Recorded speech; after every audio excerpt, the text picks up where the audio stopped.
ಎಲ್ಲರಿಗೂ ನಮಸ್ಕಾರಗಳು. ನಾವೀಗ ಈ ಸೂರಿನಲ್ಲಿದ್ದೇವೆ. ನಿಮ್ಮೆಲ್ಲರಿಗೂ ಈ ಸೂರಿನ ಬಗ್ಗೆ ಪ್ರಶ್ನೆ ಮೂಡುತ್ತಿದೆ. ಅದರ ಬಗ್ಗೆ ನಾನು ಹೇಳ್ತೀನಿ. ನಮಗೆ 1947ರಲ್ಲಿ ಸ್ವಾತಂತ್ರ್ಯ ಸಿಕ್ಕಿತು.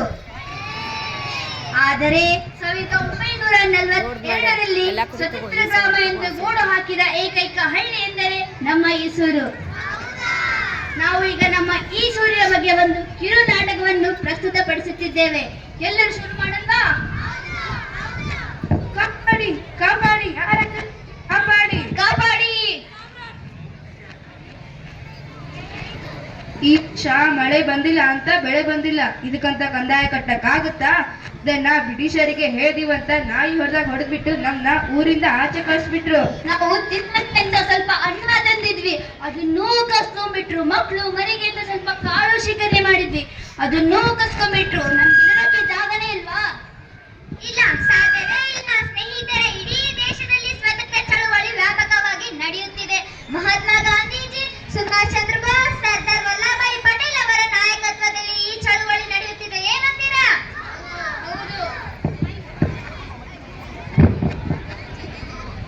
ಹೌದು, ನಮ್ಮ ಗಾಂಧೀಜಿಯವರು ಬ್ರಿಟಿಷರೇ ಭಾರತ ಬಿಟ್ಟು ತೊಲಗಿ ಎಂದು ಘೋಷಣೆ ನೀಡಿದ್ದಾರೆ. ಏನಂದಿದ್ದಾರೆ? ಬ್ರಿಟಿಷರೇ ಭಾರತ ಬಿಟ್ಟು ತೊಲಗಿ, ಬ್ರಿಟಿಷರೇ ಭಾರತ ಬಿಟ್ಟು ತೊಲಗಿ. ಅಣ್ಣಂದಿರೇ, ಅಕ್ಕಂದಿರೇ, ಈ ದಿನ ಆಗಸ್ಟ್ 9, 1942 ನಮ್ಮ ಈಸೂರು ಇಡೀ ದೇಶದಲ್ಲಿ ಮಾದರಿ ಹಳ್ಳಿ ಅಂತ ಅನಿಸ್ಕೊಳ್ಳಬೇಕು. ನಮ್ಮ ಶಿಕಾರಿಪುರ ನಮ್ಮ ಪ್ರಾಂತ್ಯಕ್ಕೆ ದೊಡ್ಡ ಹೆಸರು ತರಬೇಕು. ಏನಂತೀರಾ? ಸ್ನೇಹಿತರೆ, ವಿಷಯ ಗೊತ್ತಾ? ಗಾಂಧೀಜಿಯವರು ಇವಾಗ ಜೈಲಿನಲ್ಲಿ ಇದ್ದಾರೆ. ಬ್ರಿಟಿಷರು ಅವರನ್ನು ಬಂಧಿಸಿದ್ದಾರೆ. ಈಗ ಅವರೇ ಇಲ್ಲ ಅಂದರೆ ನಾವೇನು ಮಾಡುವುದು? ಅದನ್ನ ನಾನು ಹೇಳ್ತೀನಿ. ಗಾಂಧೀಜಿಯವರ ಸೆರೆಮನೆಯಲ್ಲಿದ್ದರು. ಕಸ್ತೂರಿ ಬಾವರಿಗೆ ಹುಷಾರಿಲ್ಲದಿದ್ದರೂ ಅವರು ನಮ್ಮ ಸ್ವಾತಂತ್ರ್ಯ ಚಳವಳಿಯಲ್ಲಿ ಭಾಗವಹಿಸಿದ್ದರಂತೆ. ನಾವು ಅದೇ ತರದಂತೆ ಆಗಬೇಕು. ಏನಂತೀರಾ? ನಾವು ಸ್ವತಂತ್ರ ಪಂದ್ಯಗಳನ್ನು ಹಚ್ಚಬೇಕು. ಏನಂತೀರಾ? ಹೌದು, ನಾವು ಇಷ್ಟು ಮಾಡಿದರೆ ಸಾಲದು. ಸ್ವತಂತ್ರ ಪದ ಅನುಷ್ಠಾನಕ್ಕೆ ತರಬೇಕು. ಏನೇ ಹೇಳ್ತೀರಾ? ನಾವು ಅದನ್ನ ಹೇಗೆ ಮಾಡುವುದು? ಸ್ವತಂತ್ರ ಎಂಬ ಪದವು ಹೇಳಿದರೆ ಆ ಬ್ರಿಟಿಷರು ಬಂದು ಬಿಡುತ್ತಾರೆ. ಹಾಗಂತ ನಾವು ಸುಮ್ಮನೆ ಕೂರಕ್ಕಾಗುತ್ತಾ? ಭಿತ್ತಿ ಪತ್ರದ ಮೂಲಕ ಮನೆಗೆ ಹೋಗಿ ಹೇಳ್ತಾ ಇರ್ತಾನೆ. ಏನ್ ಹೇಳ್ತೀರಾ? ಒಂದೇ ಮಾತರಂ, ಒಂದೇ. ಸ್ನೇಹಿತರೆ, ನಾವೀಗ ಯಾರಿಗೂ ತಿಳಿಯದ ಹಾಗೆ ಸೇರಿದ್ದೇವೆ. ಈಗ ಸ್ವತಂತ್ರ ಪಂಚಗಳನ್ನು ಹಚ್ಚುವ ಬಗ್ಗೆ ಹೇಳ್ತೀವಿ. ನನಗೆ ಒಂದು ಉಪಾಯ ಬಂದಿದೆ. ನಾವೆಲ್ಲರೂ ಕಟ್ಟುವ ಕಂದಾಯವನ್ನು ನಾವೀಗ ನಿಲ್ಲಿಸೋಣ. ಇದೇ ನಮ್ಮ ಸ್ವಾತಂತ್ರ್ಯಕ್ಕೆ ಮೊದಲ ಹೆಜ್ಜೆ ಆಗುತ್ತದೆ. ಇಷ್ಟು ಮಾಡಿದರೆ ಸಾಲದು. ಈ ದೇಶದಲ್ಲಿರುವ ಎಲ್ಲಾ ಸರ್ಕಾರಿ ಕಚೇರಿಗಳನ್ನು ಧಿಕ್ಕರಿಸೋಣ, ಸರ್ಕಾರಿ ಶಾಲೆಗಳನ್ನು ಧಿಕ್ಕರಿಸೋಣ. ಯಾವುದೇ ಒಬ್ಬ ಸರ್ಕಾರಿ ಅಧಿಕಾರಿಯು ಈ ಊರಿಗೆ ಬರದಿರುವಂತೆ ನೋಡಿಕೊಳ್ಳೋಣ. ಏನಂತೀರಾ? ಕೇಳಪ್ಪ ಕೇಳ್ರಿ. ನಾಳೆ ವೀರಭದ್ರ ದೇವಸ್ಥಾನದ ಮುಂದೆ ನೀವು ನಿಮ್ಮ ಕಂದಾಯವನ್ನು ಕಟ್ಟಬೇಕು. ಕಟ್ಟಲಿಲ್ಲವೆಂದರೆ ಬ್ರಿಟಿಷರು ನಿಮಗೆ ಶಿಕ್ಷೆ ನೀಡುತ್ತಾರಂತೆ. ಕೇಳಪ್ಪ ಕೇಳ್ರಿ.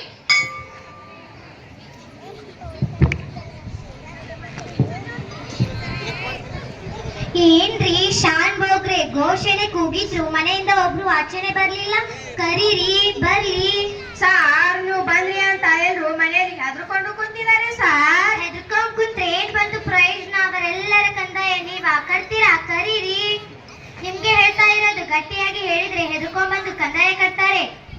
ಸರಿ ಸರ್, ಕೇಳಿ ಕೇಳಿ, ಕಂದಾಯ ಅಧಿಕಾರಿ ಬಂದಿದ್ದಾರೆ. ಬೇಗ ಬಂದು ನಿಮ್ಮ ಕಂದಾಯಗಳನ್ನು ನೀಡಿ, ಇಲ್ಲ ಅಂದ್ರೆ ಶಿಕ್ಷೆ ಅನುಭವಿಸಬೇಕಾಗುತ್ತೆ. ಹೆಂಗಿತ್ತು ಸಾರ್? ಕರೆಸ್ರಿ. ಘೋಷಣೆ ಕೂಗಿದ್ರು, ಮನೆಯಿಂದ ಒಬ್ರು ಆಚೆನೆ ಬರ್ಲಿಲ್ಲ. ನಮ್ಗೇನ್ ಮರ್ಯಾದೆನೇ ಇಲ್ವಾ? ನನಗೂ ಯಾಕೋ ಹಂಗೆ ಅನ್ಸುತ್ತೆ ಸಾರ್. ಏನ್ರಿ ನಿಮ್ ಮಾತಿನ ಅರ್ಥ? ಮರ್ಯಾದೆನೇ ಇಲ್ಲ ಅಂದ್ರೆ ನಾವ್ಯಾಕೆ ಇಲ್ಲಿರಬೇಕು? ನಡೀರಿ, ಹೋಗೋಣ. ಇದು ಸ್ವತಂತ್ರ ಕಾಲ. ನಾವು ನಿಮ್ಗೆ ಕಂದಾಯವನ್ನು ಕೊಡೋದಿಲ್ಲ. ನೀವು ಈ ಊರಿಗೆ ಬರೋ ಹಾಗಿಲ್ಲ. ಇಲ್ಲಿ ಯಾವುದೇ ಕಾರಣಕ್ಕೂ ನಿಮ್ಮ ಸರ್ಕಾರಿ ಕಚೇರಿಗಳು ಇರಬಾರ್ದು. ನಾವು ನಿಮಗೆ ತೆರಿಗೆಗಳನ್ನು ಕೊಡುವುದಿಲ್ಲ. ಇದು ಸ್ವಾತಂತ್ರ್ಯ. ಸೂರು ಕೊಟ್ಟರು ಈ ಸೂರು ಬಿಡು.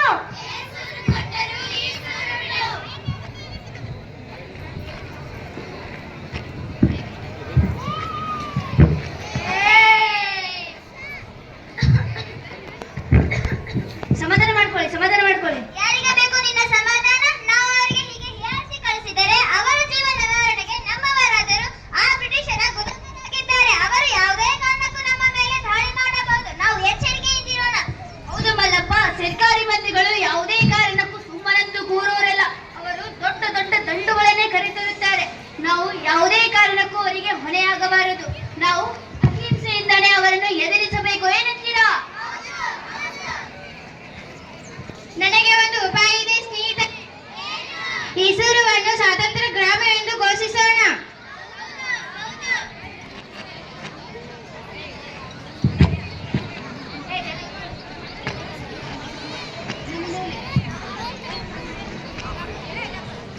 ವೀರಭದ್ರ ದೇವಾಲಯದ ಮೇಲೆ ನಾವು ನಮ್ಮ ತ್ರಿವರ್ಣ ಧ್ವಜವನ್ನು ಹಾರಿಸೋಣ. ನಮ್ಮಲ್ಲಿ ಹವಲ್ದಾರರು ಇದ್ದಾರಲ್ಲ, ಪೊಲೀಸ್ ಮುಖ್ಯಸ್ಥನಾಗಿ ಮಾಡೋಣವೇ? ನಮ್ಮಲ್ಲೇ ಗುರಪ್ಪ ಇದ್ದಾನಲ್ಲ, ಅವನನ್ನೇ ಪೊಲೀಸ್ ಮುಖ್ಯಸ್ಥನಾಗಿ ಮಾಡೋಣವೇ?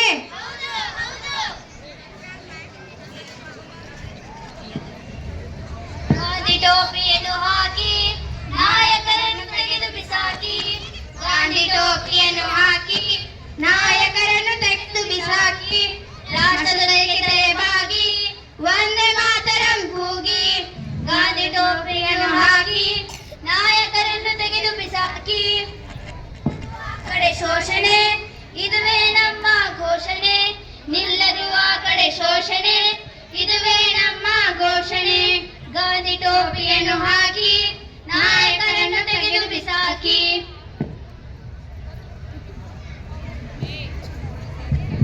ಏ ವಿಲೇಜು, ಎಷ್ಟು ಸೊಕ್ಕು ನಿಮಗೆ! ಕಂಪನಿ ಸರ್ಕಾರದ ವಕೀಶಗಳಾದ ಪಟೇಲರಿಗೆ ಶಾನ್ ಬೊಗಲನ್ನು ಫುಲ್ ಮಾಡಿ ಕಳಿಸ್ಬಿಟ್ರಿ, ಕಂದಾಯ ಕೊಡುವುದಿಲ್ಲ ಎಂದು ಕಳಿಸ್ಬಿಟ್ರಿ.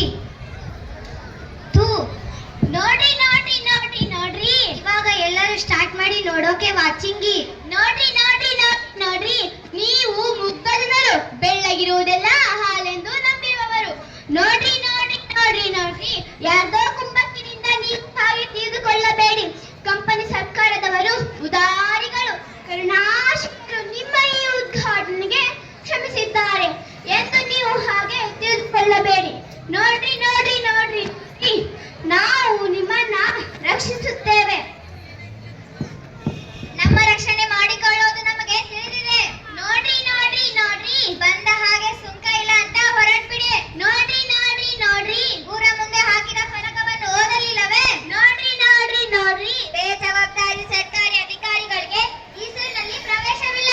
ನೋಡ್ರಿ ನೋಡ್ರಿ ನೋಡ್ರಿ, ಬ್ರಿಟಿಷರೇ ಭಾರತ ಬಿಟ್ಟು ತೊಲಗಿ. ನೋಡ್ರಿ ನೋಡ್ರಿ ನೋಡ್ರಿ, ಬ್ರಿಟಿಷರೇ ಗುಲಾಮರ ಹೆಸರು ಬಿಟ್ಟು ತೊಲಗಿ. ನೋಡ್ರಿ ನೋಡ್ರಿ ನೋಡ್ರಿ, ನೀವು ನಿಮ್ಮ ಕಂದಾಯವನ್ನು ನೀಡಿ, ನಾವು ನಿಮ್ಮನ್ನು ರಕ್ಷಿಸುತ್ತೇವೆ. ನೋಡಿದ್ರೇನೆ ಇವರಿಗೆ ಯಾವುದೋ ಒಂದು ಧ್ವಜ ಬೇರೆಯಂತೆ, ಬಂದ್ ಕಿತಾಕ್ರಿ ಅದನ್ನ.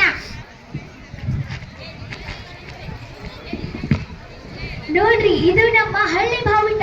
ಈಸೂರು ಸ್ವತಂತ್ರ ಗ್ರಾಮ. ಧ್ವಜವನ್ನು ತೆಗೆಯಲು ಬಿಡುವುದಿಲ್ಲ. ನಾವು ಶಾಂತ ರೀತಿಯಿಂದ ಪ್ರತಿಭಟಿಸುತ್ತೇವೆ. ಅವರು ಹೇಳಿದ್ರು ಅಂತ ಮುಖ ಏನ್ ನೋಡ್ತಾ ಇದ್ದೀರಾ? ಬಂದ್ ಕಿತಾಕ್ರಿ ಅದನ್ನ.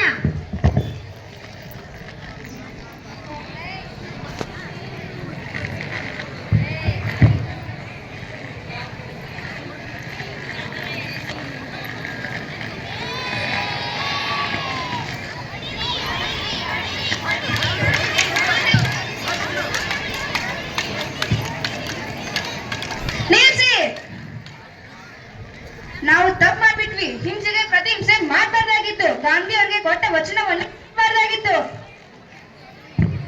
ಲೊಕೇಶನ್ ನಾವೇನು ಬೇಕಂತ ಹಿಂಸೆ, ನಮ್ಮ ಮುಂದೆ ಲಾಠಿ ಬೀಸಿದ್ರು, ಲೂಟಿ ಮಾಡಿದ್ರು, ದೌರ್ಜನ್ಯ ನಡೆಸಿದ್ರು, ಅದಕ್ಕೂ ನಮ್ಮ ಬಾಣದೊಳಗೆ ಕೈ ಹಾಕಿದ್ರು. ಇವೆಲ್ಲವನ್ನ ನೋಡಿ ನಾವು ಕೈ ಸುಮ್ಮನೆ ಇರ್ಬೇಕಾಗಿತ್ತ? ನಿಮ್ಮ ಆವೇಶ, ಧೈರ್ಯ, ಶಕ್ತಿ ಎಲ್ಲದರ ಬಗ್ಗೆ ನನಗೆ ಅಭಿಮಾನವಿದೆ, ಒತ್ತಡವಿದೆ. ಆದರೆ ಹಿಂಸೆ ಮಾಡಿದ್ದು ಮನಸ್ಸಿಗೆ ಮಾಡಿದ್ದನ್ನು ಸರಿಪಡಿಸಲು ಆಗುವುದಿಲ್ಲ. ಸತ್ತ ಜನರು ಎದ್ದು ಬರುವುದಿಲ್ಲ.